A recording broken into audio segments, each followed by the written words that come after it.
Hello and welcome to the final live Legito webinar of 2021. Where's the year gone?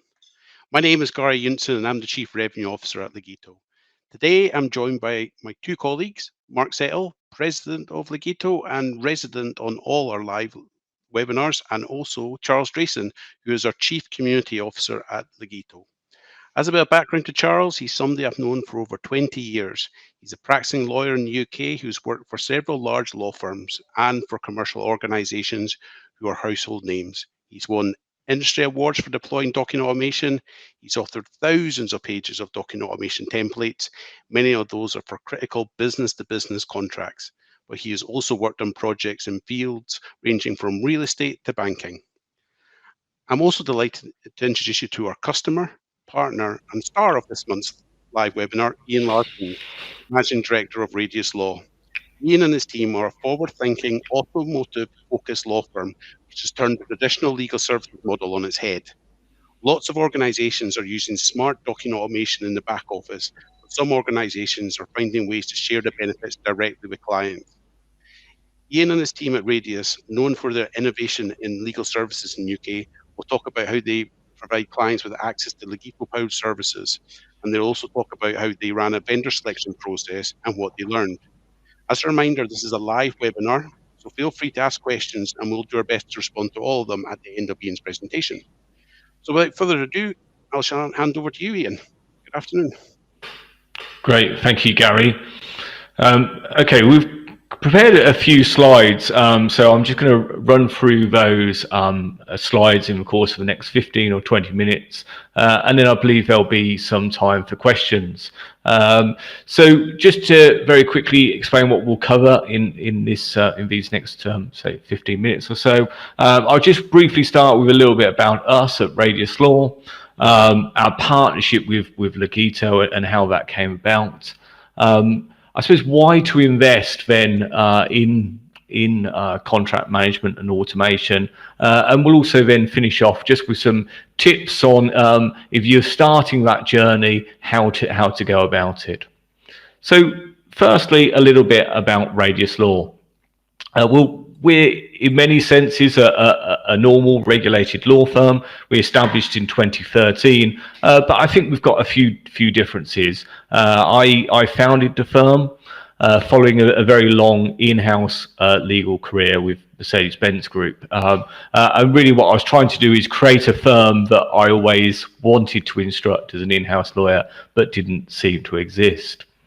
We've got this overriding mission to innovate the law, and we always operate under these core principles that I've set out here, making the complex simple, to embrace technology, and to always offer sensible and certain costs. Now, so really, I suppose thinking about contract management and automation, when we looked at those, our sort of core principles that we operate on, it was ticking all of those boxes. Now, I suppose you could perhaps question, you just go back to that other first slide, please. You could question whether contract management and automation is really innovation, because of course contract management and automation has been around for a long time, perhaps 15 or 20 years. However, we still feel it is very much an innovation, because and whilst I don't have hardcore statistical evidence for this, my experience, and we have, you know, the great I suppose privilege in this job to work with many in-house legal teams, and actually we find that there's very little in the way of take-up of both contract management and automation. And so one of the things that I'm going to try and deal with in this next 20 minutes is to talk about why is that the case? Why is there not such a much bigger take-up of both contract management and automation? And what's the blockers for that? And perhaps we can get past some of those, or at least give tips for how to do so. I think some of the blockers that we regularly hear about is that Perhaps lawyers have said, well, we had a go once before, but it was too expensive or complicated. And I can understand that, because actually that was probably my experience when I first looked at this, probably say 10 or 15 years ago, is that the technology was just too expensive for a relatively small in-house legal department. And unless we were churning 30,000 times of a similar sort of document, it just didn't make financial sense for us to get involved. But times have moved on, and certainly when we've looked at automation in the last couple of years, we've realized that actually the cost and the technology does work for a much smaller volume of contracts. So if that's you, and if you're in that place, then I think it is worth a refresh. Perhaps you've been in a position where you've tried to implement before, but it was just too hard. Perhaps your purchasing process or purchasing controls just made that journey too complicated. And again, hopefully when we come back to the tips on how to implement later on, we can offer some suggestions as how to get around that. But certainly we recognize that often, particularly in large corporates, that procurement process can be very challenging and can be enough to put off even the most dedicated of people. Decision paralysis is perhaps another one. There is an enormous wealth of products out there, Legito being one, and there are many other products as well. And really, as a law firm, we're fairly product agnostic. Obviously, we'd heartily recommend Legito because we've gone through our own very extensive due diligence checks around the products in the market. But we recognise that there are a lot of products out there, and that can create a difficulty with getting to the decision.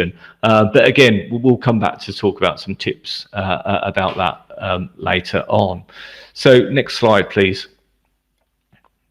So why did we go in the end with Legito? And just to mention, although as you see there, October 2021 is when we formalized our partnership with Legito. Well, that was just the champagne cork popping moment, but actually the partnership goes much longer than that, and we have a person within Radius Law that is purely responsible for sitting there navel gazing, looking at innovation opportunities, and she'd been working with Legito for the last 18 months or so, and in her analysis of which is the best provider to go with. One of the things that we were particularly struck with Legito is that it is founded by Andre, who has a background as both a lawyer and a computer engineer, and I guess that's fairly unusual to find those two skills in one person, and I think that shines through in the product itself in terms of its simplicity of use, and certainly that was one of the things that we were greatly encouraged by, is that we found that a lot of the products on the market, in order to then automate a contract, you need to be a computer coder. That's certainly not the case with the Legito product. So it's very user friendly. I'm not saying it's you're going to just sit there and get it straight away, but it's not. It's going to be a matter of hours of training rather than months or years. Legito has a similar I suppose position in its journey, I think, to Radius Law, in as much that it's becoming a large business, but I suppose our feeling was that it was still small enough to care, but big enough to deal with what we needed as a customer, and certainly it was been very responsive to our needs. And I'll come back. We did one, if you like, test project in December of last year, and I'll come back to talk about that in a moment. So what you've got on your screen now is all the different things that come with Legito, and we could spend an awful lot of time going around those boxes, explaining all of the different things that are included within it. But I wanted to focus on two things, so just go to the next slide. Yeah. there. So it's the contract management piece and the contract automation piece. And the reason why I focus on those two things is, again, from the feedback that we get from our clients, that's what people are most interested in. And so despite this very low take up, there's certainly not a lack of interest in terms of having a product which people feel will be able to enhance and make their business more efficient and better. So we just flip to the next slide then, please. So contract management, it's probably fairly obvious about what that means, but really it's about organizing all of your contracts. For me, there's some real key parts to this that I think is particularly helpful to the in-house legal department. One is about making sure that you don't miss dates, having those alerts built in when there's a contract break date or another key requirement. Often within commercial contracts, there'll be a requirement that, say, insurance certificates are provided or other guarantees are delivered, or perhaps something's got to be lodged into escrow at a certain point in time in the contract. And of course, with the enormity of business life, it's very difficult or very easy, to overlook those points. Whereas having this tool, it's going to really enable you to keep on track with all those key requirements. One of the other things that I suppose I learned particularly from my in-house days is that business changes. In my days as an in-house lawyer at Mercedes-Benz, I saw both the merger and subsequent demerger with the Chrysler business.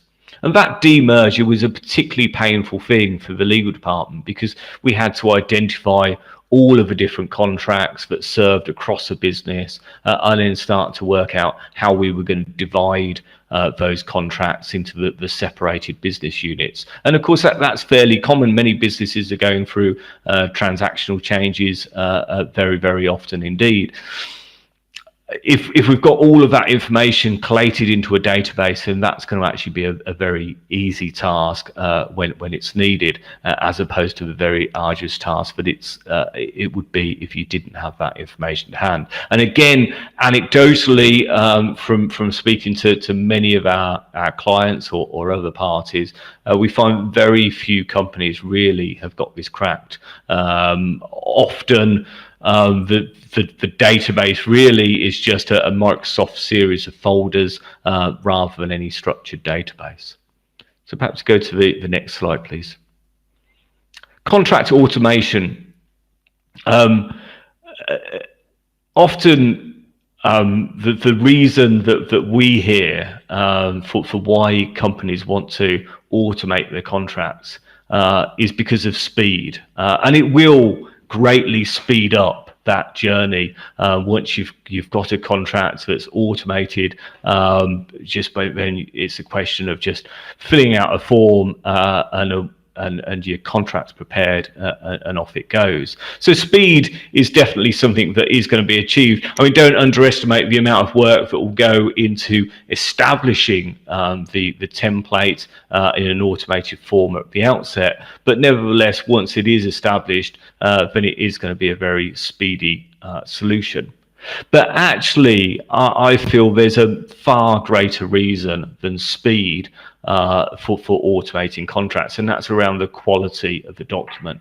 Again, most companies seem to be operating with a series of template contracts where people are going in, it's just a Word document, they're fiddling with the different terms to match the particular matter that they're dealing with, and then the contract's going out. But of course, that comes with a great risk of many errors, be that someone's played with the template and they've made a mistake in it and then that's been saved,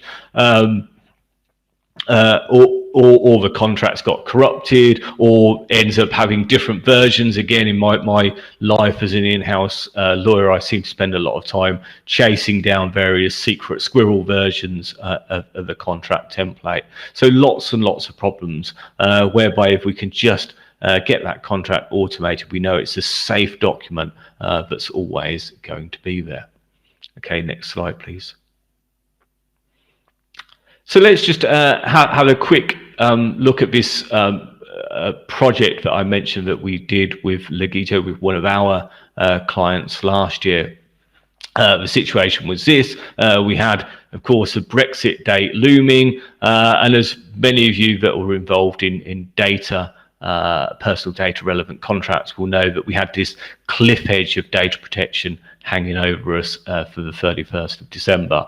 And in this case, we had 50 contracts, so relatively small volume. But again, I deliberately pick upon that because I think previously people felt that to get involved in this technology for a relatively small number of contracts, it wouldn't be worth it. But certainly this case showed that it most definitely was. We had about 50 contracts to issue, all with various little tweaks to them, which we could very simply do through the tool. We could issue those contracts out with DocuSign, get them signed by the other party, and then all the contracts fed back into that database, which we managed to do in the space of a couple of days. Client was extremely impressed that we could give them real-time updates and how efficient and easy that process was. Of course, as you'll know, the whole thing was a little bit pointless with the changes to Brexit and that Boris made after the end of last year, but nevertheless, at least it gave us an opportunity to prove the value of the software. Okay, so next slide, please. So what can we do? As I mentioned, Radius Law is product agnostic. We don't have any interest in selling software other than to assist our clients. What we can do is provide lots of services around the product, be that assisting with creating the contract template itself, be that with managing the client's portal.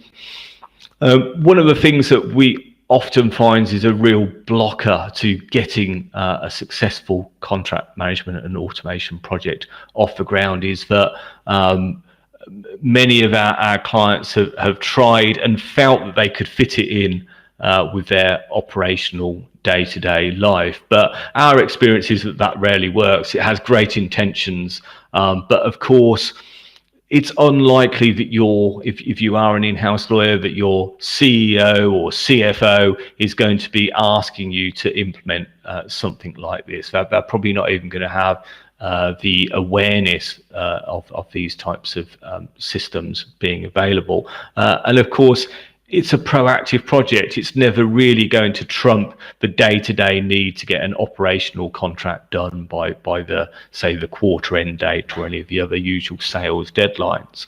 And therefore, often what happens is the project just gets pushed and pushed and pushed. It never really gets implemented. Whereas, of course, what we can do is provide that dedicated service to ensure that there's real focus on getting this proactive project implemented and dealt with whilst all of the operational work goes on. The other thing that we can do is, because we are, of course, providing these services for many clients, we can be a little bit more dedicated and focused and understanding of the technology. And although, as I mentioned, the Legito software, it is intuitive, it is relatively easy to use, but nevertheless, if it's not going to be used on a regular basis, just like if you stopped using Microsoft Word for a couple of months and went back to it would probably feel a little bit clunky. So there's great efficiencies to be had there. I think one of the other advantages that we've always felt that we could offer is just to try and make that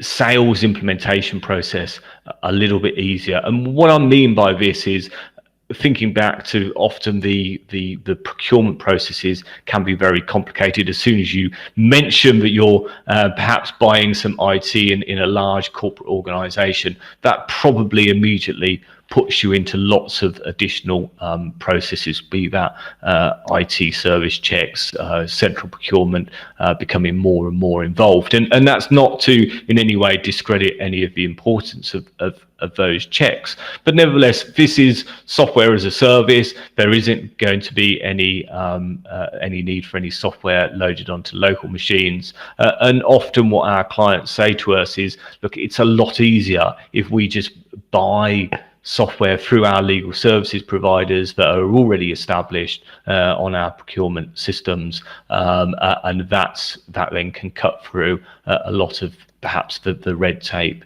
that's involved, that would otherwise be involved with procuring a software system. Okay, if we can just click to the next slide. So really, before we go to questions, I just wanted to, as I mentioned at the start, give a few tips really on how to implement, some of which I've touched upon as we've gone through these slides. So first of all is to select the product clearly. We're more than happy to talk to clients about it, to talk to you in more detail about the other products that we know about that are on the marketplace, and to talk in more detail about why we've selected Legito. There's obviously lots of other products as well for other purposes that we can also talk to you about, and very happy to do that. From our perspective, we get as much out of those conversations as we give to them, so happy to do that. Allocate a dedicated team to it. As I mentioned, one of the big blockers to implementing a project like this is that you can get distracted if you're trying to do lots of other things at the same time. So it does need some real dedicated focus, perhaps at least for 6 months to a year, which is probably what I would expect a good implementation period to be. Identify what those obstacles are going to be it sort of procurement processes or other checks, and work out how you're going to navigate around those.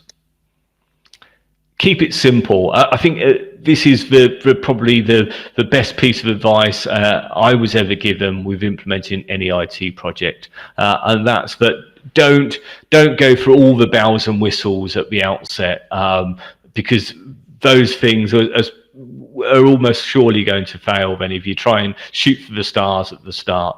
We always say, for instance, when creating a document automation, start with a really simple document, start with your NDA, and then start to build up. And you're probably a year away, and this is coming from a person that wants everything now, but you're probably a year away from being able to automate your sort of 30-page master services agreement with 10 schedules attached to it. You will get there, but as I strongly recommend, you start with something really simple, learn the lessons from that, and then continue to build up.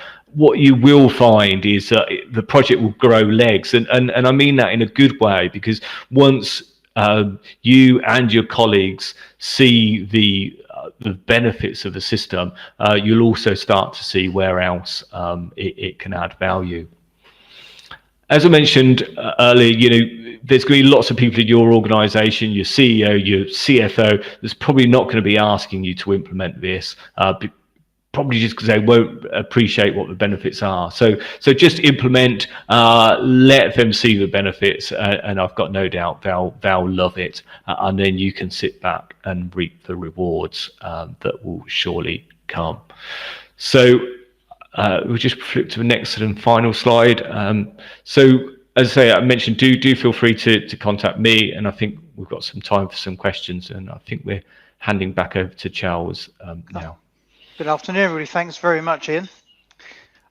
Ian, you were talking about how you're using this with your clients. Of course, lots of law firms have been using this technology in the back office for a bit. How visible to your clients is the fact you're using this tool like Legito? Are you sort of putting it out there right in front of them and saying, we've bought this for you to use, or is it bit more opaque than that?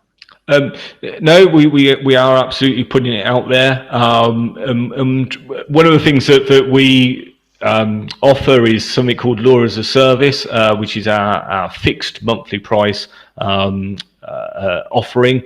which includes a whole bunch of different things. And our platinum service offering includes the provision of all the contract management and contract automation, training, and a whole bunch of other things. So no, absolutely, we're out there shouting about it. So some of the lawyers on this call are going to have the commercial question in their mind. Are you doing this sort of add value to existing services, or are you aiming for these services to be profitable in themselves? Is this a profit center for you, or just a value add? Yeah, I mean, don't get me wrong. I mean, we see it as a revenue generator for us. Not the software itself. We've been very clear right from the outset. We're not software sellers. Albeit we will sell it if that's to the end client, if that's helpful to the end client. But we don't want or intend to make any, if you like, profit on the software itself.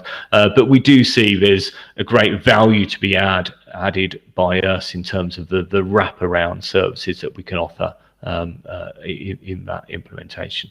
Is it making your services more sticky in practice? Is that how it's working? Yeah. I mean, look, from of course, as a commercial offering to us as Radius Law, then yeah, absolutely, it makes, or we hope that it will make clients sticky to us. But then, we really hope that clients are sticky to us because of the great service that we offer, rather than because of a particular system that we're offering.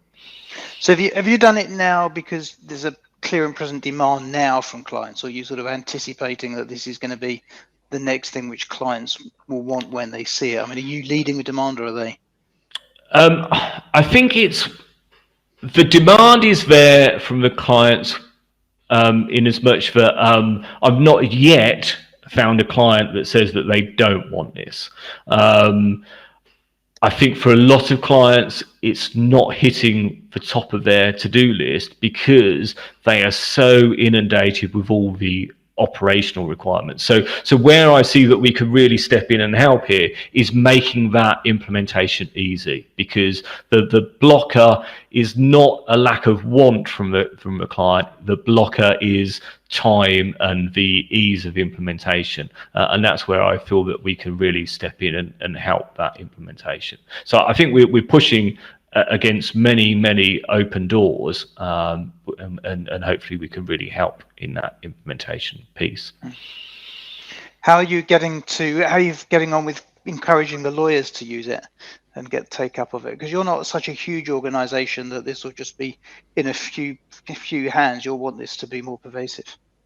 Yeah, I mean, internally we're putting the focus on just a couple of people within the business. So all of our lawyers will be out there talking to our clients about it, and all are enthusiastic about it. Like any business, we've got a real mix of people within the business as to their own, if you like, technical ability. And as I mentioned earlier, you've to be good, particularly at the contract automation piece, you've got to be doing this really regularly, because that's when you get to know the product in depth, and you become a real product expert. So we're not planning to make every lawyer in our firm product experts. We will put that focus within a couple of people, and then they will work alongside the lawyers that have got the client relationships. And if a professional services firm out there is going to do this, do you think these projects should be run by the fee earning staff, or should they be run by an IT team? Where should the center of this be? From our perspective, I'd say it is from the lawyers that are working with the clients, because our lawyers that work closely with many of our clients, they will know that client the best, and where they need then technical support, they can go and find that within our firm. But so I think it is the lawyers that will lead on it. How do you have like a profile of the sort of type of client that you think is particularly being interested in this, that you think, all right, they'll be good for this, and we'll raise it in a conversation with them, or is it of general application to potentially all your clients? Oh, I think it's of general application to all of our clients. I mean, so I think it's more about just time, and some of our clients have said, look, we are really interested, but we do just need to defer this conversation for a few months because of X, Y, and Z. I don't think there's no client that this wouldn't add value to. Do you think 2022 is going to be a bigger uptake? These deferred conversations coming to pass? Yeah, I think so. Yeah, hopefully that there'll be the time. As I say, I think that once we can just get going with the project, then we can take a lot of the legwork away from the clients. Yeah. So that when you were talking about how some of the clients are put off doing it because within their own organizations they've got procurement hurdles and that sort of thing, but underneath all that, once you sort of show them what's there, do you think there is basically a want to do it? They would like to, if they could sort of see a path through that would be easier. It's not that they think it's just not worth the effort, full stop. It's they do want to, they see a benefit that's worth having, do they? No, we sorry, I'm yet to come across a client that says, no, it just wouldn't really work here, it wouldn't really add value. The blockers are always time and internal procurement processes. Yeah. So are there particular areas of law where it's tending to get used? No, I think the areas where we work most is in commercial contracts and in real estate, and in both of those areas it will work. But to be honest, again, be it employment, be it litigation, there's going to be good use of these applications. Yeah. So if your firm has its precedents that it uses, you sort of gradually getting more of them moved over to a Legito-based system where you can more readily deploy them, or is that a longer term? Yeah, so again, taking a bit of our own medicine, we're starting relatively simple. So we've just automated our client engagement letter. So that's the first one off the blocks, and then it will say, no doubt, I've again just trying to keep some sort of order within our firm, because obviously we see this as there's two things for us here. There's one, our use internally within our business, and then there's the sort of external thing in terms of facilitating the use of it for our clients. And internally, we're already having various of our department heads piping up saying, oh, we need it for this, we need it for that. So again, it's sort of managing the demand internally in our business, and often and that's something that organisationally we need to really try and resolve. Is the external client work will often trump the internal work, so we need to work more on that. So I know that when law firms are pitching for new clients now, often there's this question about demonstrate how innovative you are as a firm. I mean, your firm has always made quite a point of innovation being, right from the time you were founded, being one of your cornerstones. But does this feature in your tenders? Are you using this as an example of what you say? Most definitely, yeah. There are not that many law firms putting things out in front of clients yet, I think. No, probably not. I mean, I don't, to be honest, pay too much attention to what other firms are doing. But I mean, look,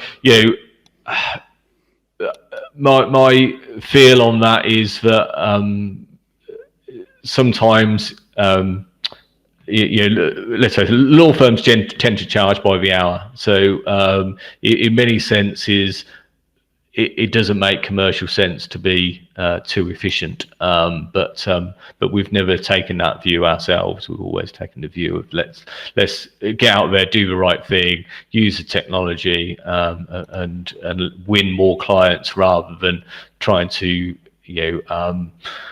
increase the amount of work unnecessarily within the clients that we have. Yeah. I suppose hourly rates are increasingly a thing of the past for you, are they? Not necessarily. I mean, we are always out there offering fixed fees for everything we do. I would say about half of our work is on fixed fees. There's still a lot on hourly rates, but that is always at the client choice. We'll offer a fixed fee on anything. Yeah. And have many of your clients seen anything like this elsewhere? I mean, have they tried using it themselves, or have they seen anything from other law firms? Do you think when you come to them, are you the first time they've? No, I don't think so. I think that I think they've the ones that we've spoken to have all seen other products. Some have used other products. So I don't think I can think of one example where it's been implemented successfully, and it's most have not implemented anything, and have not got past that sort of decision paralysis stage of just not knowing which way to turn.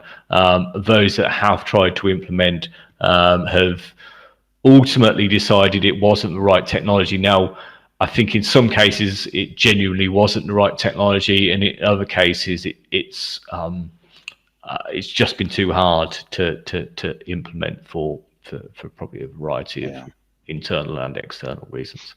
As well as, I mean, you've become a customer of Legito, and you're kindly doing this, but you're also a partner of Legito. I wonder if you want to say a bit about how Radius is going to use that partnership for its clients.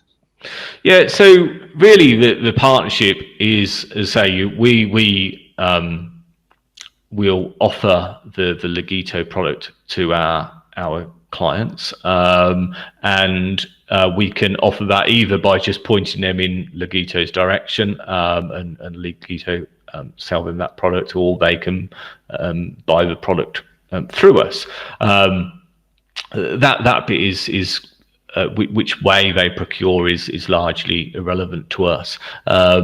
Where we feel that we can really, I suppose, or the partnership piece, if you like, is that we become specialists within the Legito product. There, as I mentioned, there are so many products. We can't become specialists and expert users in every contract automation product out there. But we can put a lot of focus in resource and understanding the Legito product. But also, as I mentioned, we've been through this loop in the last year, 18 months of identifying which we think is the best product for our clients. So on the one hand, it's about, once a client's chosen Legito, helping implement that with all the wraparound services that we can provide. But also just, as I say, we're always here as a friendly ear to give our view as to the products that are out there in the marketplace. Yeah, and for anyone on the call who maybe not from the UK, for example, who doesn't know that your firm's market, your clients are typically the corporate legal teams of large organisations in the UK. Is that fair? I'd say it's a mix. Yes, we certainly my team. So the business is split into different teams now. My team is mostly servicing large corporates, and where the in-house lawyer is mostly our clients, but we've got other teams within the business that are dealing with smaller clients as well, some startup funded clients, some really exciting and innovative businesses, and we also over the last 12 months we do sort of high value private client residential work as well. Mark Lauritsen, who's a name that might be known to some people who've been in the document automation market for some years, has asked a question, asking what new features you'd like to see added to Legito. I don't think we've got that far really. Yeah, it's servicing the needs that we have at the moment. I think and I know as some of your colleagues, Charles, that are on the call might be able to help about this. I think one of the things that we have seen from some clients is about the integrations, integration into SAP and such like, and I'm not quite sure where Legito have got in terms of being able to integrate with other regularly used big products like that. You can bring Mark in actually, because I know Mark's been looking at an integration recently for just that. Have we got Mark? Is Mark settled for that integration? Yeah, I'm here. So we have great APIs today to facilitate integrations to be possible. So we can do things such as push notifications to an application so that you can catch certain events. So if you're going through a contract workflow and you want to know when a document's signed, pull it into this repository, or when a certain stage changes. And we have a REST API around our application as well to facilitate integration of pushing or pulling data out of the system as well. So the framework is there for integrations, and then we don't have a lot of off-the-shelf integrations to specific applications today. But as we get customer requests, we'll continually evaluate that and continue to change that. Today we have an integration into DocuSign. We'll have an integration into Adobe Sign 2 soon for e-signature. And then we'll continually evaluate other solutions where those off-the-shelf integrations may be possible as well. We've got a case study coming out shortly. I know, Gary, we were looking at earlier on, and I think that one mentioned SAP specifically, didn't it? Yeah, they've carried out an integration with the SAP for that project, and it was relatively straightforward. So yeah, that was good. To be honest, it's always that kind of, when it comes to integrations, there's always that discussion about what type of integration that they all want to have. So usually it's all done on a kind of case by case solution. But yeah, like you mentioned there, DocuSign, Adobe Sign, these kind of electronic signature ones are pretty straightforward. But we've done integrations with SharePoint and various other Salesforce, all these other tools as well. As I say, the APIs are very strong. So yeah, that never gives us any kind of issues. This is the advantage of just using the latest tech that we have. So some of these jobs in the past used to require quite a lot of effort, but with all technology now making it easier to talk to each other, then it certainly makes this process a lot easier.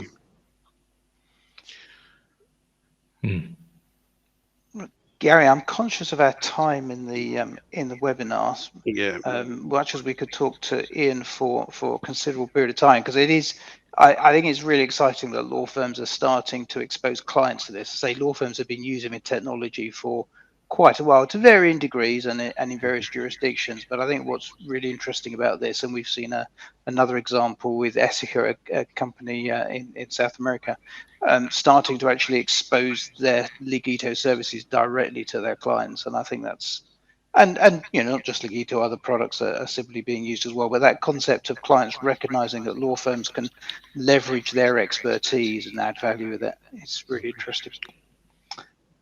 Okay. Yeah, I think we've got another question, actually. Bear with me. Yeah, it was one of the things that always comes up, Charles, is just when I talk to the in-house legal teams of these large corporates, they generally all want to improve that legal front door, if you know what I mean. It's this ability to help people like self-serve a lot more. Because of course, there's always these cramps, especially this time of year. It's end of year. I worked with you before, and it's like trying to get as many of these deals, especially in North America, done before the end of the year. And there's always that kind of cram on resources at this point of time. So anything that can help, like automating these like sales agreements, and sales agreements means different things in different industries, but it's the ability for the sales guys to be able to potentially draft these contracts and them being legally approved, the quality, because they're going to change certain areas or maybe certain amounts that they can put in without getting approval from legal or certainly their VP of sales. So I think there's that drive of self-service and the in-house legal teams wanting people to do more self-serve, but also the advantage now is there's so much insights are being captured in these documents that are being created, that then it can be used to help improve the way that the business runs, in the future as well, by capturing all these key, what clauses or key values are being captured. So it's just, again, with all these documents being put into a system like Legito, then it's just easier to run these type of reports. Yeah, I remember the first time I went in-house, it came as a bit of a shock to the system. When you can't render a bill to your in-house client, there's no means of limiting that demand, and suddenly the floodgates open, and that need to do more with less becomes really obvious then. Absolutely. Well, I think we're running short of time, so I would suggest we call the questions to a close. But thank you, Ian. I'll let Gary close. Yeah, absolutely. Thanks, Charles and Ian. I think we've answered all the questions, so that's at least to wrap up the webinar. Many thanks to Charles, and especially to you, Ian, for taking time out during this busy schedule at this time of year, and of course all the attendees to the webinar. So thanks everybody for joining. I hope everybody has a great festive break when it comes, and yeah, all the best. See you then. Thank you very much. Bye-bye. Bye.